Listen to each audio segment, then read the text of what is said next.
He's the truth seeker. I am. That's why I came here. Okay, the village is held?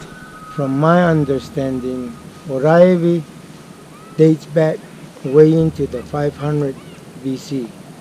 So that's how old the village is. Before Christ. Before Christ, yeah. Or the Hopi seem to be a very happy people from the ones I've talked to. Is that true? Yeah, because the only way that you can find true happiness is giving. Yeah. Give, and you shall get back in return. And that's been our life all this time. That's why every ceremony that takes place, you feed all the people that come. Yeah. Even people that you don't know, because this village is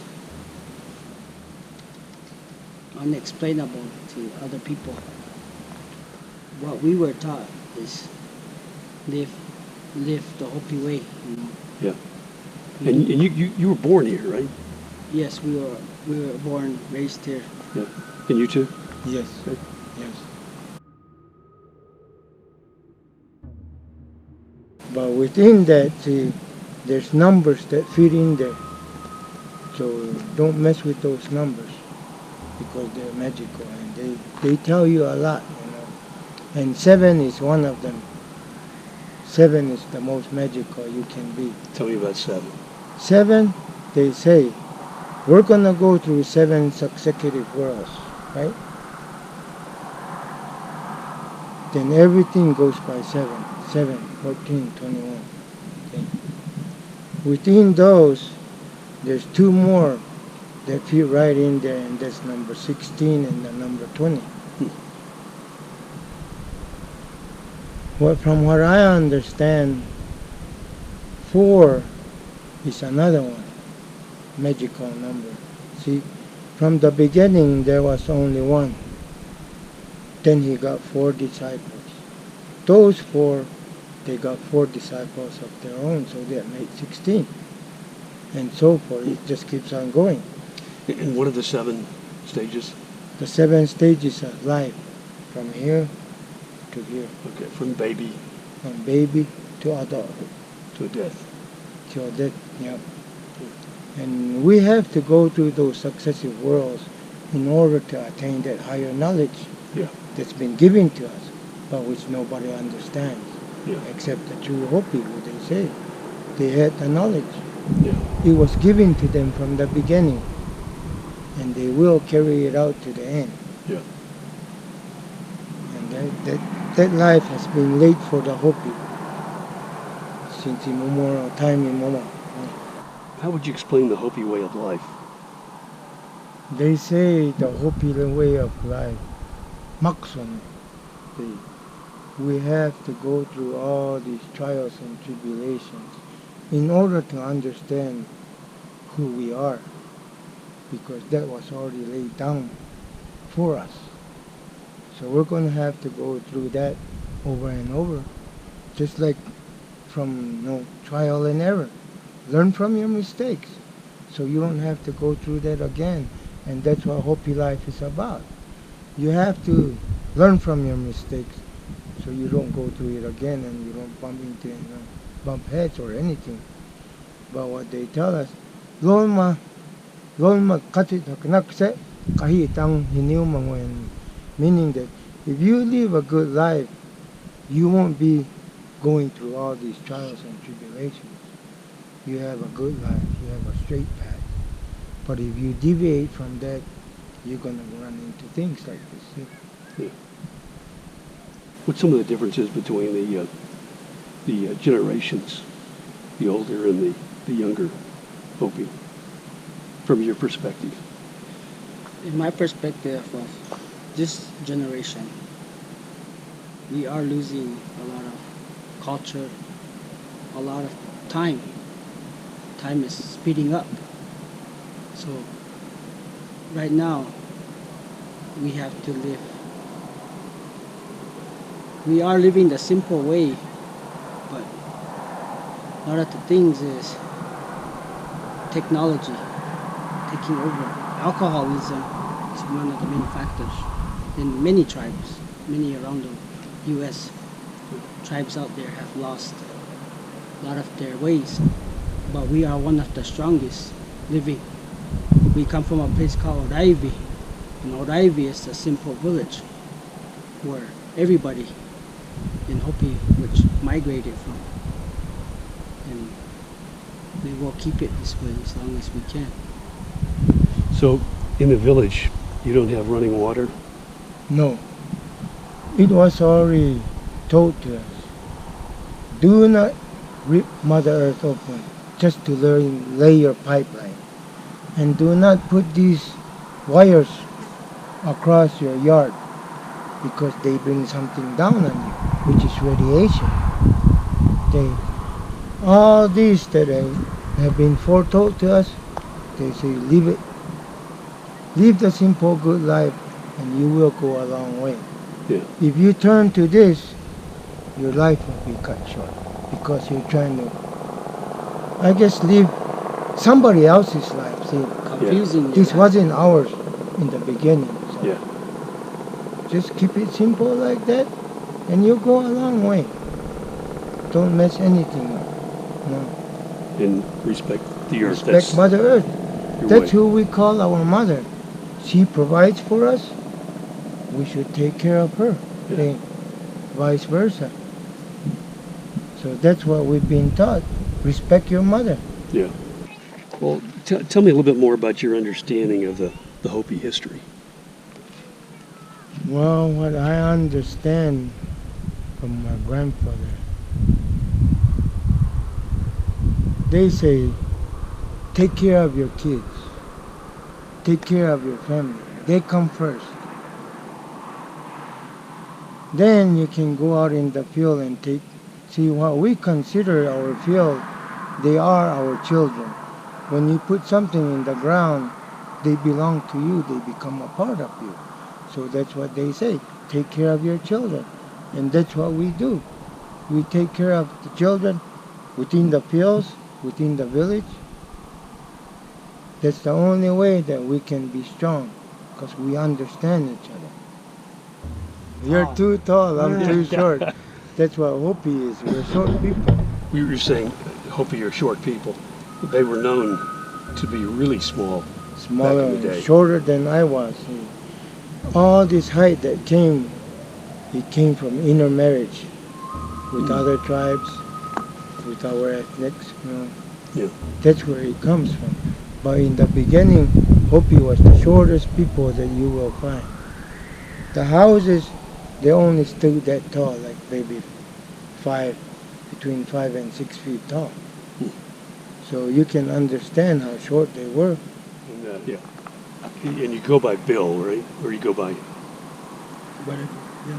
Fine. or what do you, or go by Clinton? Cleanse. There you go. I call you Trump. So, okay, well, Clinton, tell me about the Kachina ceremony, with the Kachinas that come around periodically.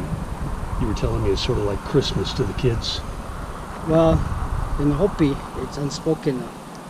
That's one thing I cannot tell you. That's ours. They have a life of their own, so which I cannot understand until. See, that's sacred for us. That's something not to be spoken of. Well, what you were living, you were born in the village. You were born in the village, and then you moved away. You were away, and then you chose to come back. Why? Well, I was skeptical of the life of outsider, and I had no choice. I was sent away because I was mischief. I was mischief in the Indian Reservation, and to that, my father was a Vietnam veteran, and I came he was real strict on us. So strict that he he brought the war home with him. Mm. A white man's war, which I never understood. So I decided to get away from that. I ran away and I put myself in school in the city. I was skeptical of how the outside world was to live upon, and I found out how fast it was. I started to understand that I was losing my ways, my language, and I was starting to go fast with the city. I started understanding how so fast it was moving that I started getting confused where I belong. So the only way I could find myself again is to come home. So I went home and I found out where I really come from, what was understood, how to a life should live. Yes. So you reconnected with the Hopi way of life. Well, I didn't reconnect it. It was always there. It was always there. There was no reconnection. It was already there. You were telling me the Hopi way is to not disturb the earth too much. And when old artifacts come to the surface, you just leave them. Yeah, You don't disturb because them. it's not ours. It's not our world. They belong to the world before us. So that's your way of respecting it. Yeah. Pretty cool. Pretty cool. What's something you'd like people to know about the Hopis? What I want them to know is that, is what they teach us. Respect people. Respect life. Respect your mother, That's the only way you can get something out of it. If you don't do that, you're just pushing her aside and it's going to swallow you. And that's what we don't want. That's why we always respect our parents. We always respect Mother Earth. We respect our ceremony because that's who we are. Yeah. We're just a simple, humble people. And respect is the first word that they hear. You can't live without respect in nothing. Yeah. Because it's just going to destroy everything. So live with respect for everything, animals, Animals, the earth, people. the air, everything. The world is one whole living thing. Everything is a cycle. So why mess around with it? See? Yeah. Help it along. Yeah. Yes. Don't try to push it and say, okay, I want to turn you into this. No, that's not respect.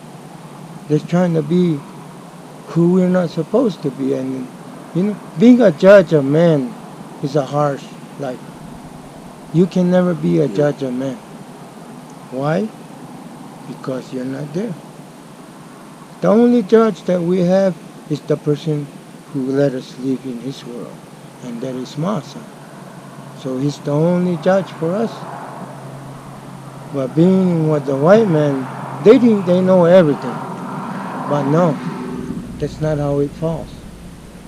You have to understand yourself before you can understand the world out there. Yeah. It comes from here. It doesn't come from out there. It comes from within inside you. It comes from within here. Okay. You have to learn how to live with it in order for somebody to respect you for that. Yeah. So that's how we grew up. And your traditions and your learning has all been passed down from person to person. from person to person. Nothing written. Uncle to uncle, uncle to grandson, grandson to grandson, and so forth. Yeah. Nothing's written down. Nothing's written down. Well, they say nothing is written down, but you look around and you see all these pictographs, petroglyphs. Mm-hmm. They tell their own stories. Oh, okay. See? Okay. They're our book. Yeah. The land is our book. Yeah. You don't need to Yeah. read somebody's I guess, understanding of what life's supposed to be in order to understand. Yeah. Because we are already living that life. Wow. I could listen to you guys all day. Some real wisdom there. Yeah. Real wisdom. So thank you very much. Oui. Pourquoi? Hey, thanks. He's the truth seeker. I am. That's why I came here. Want to know the truth? That's where it is. Hey, thanks. He's the truth seeker. Be sure to follow John Butler's buzz. Anything like that. And brother to brother. Very cool. Very cool. Here's mine. Yeah. He's the truth seeker.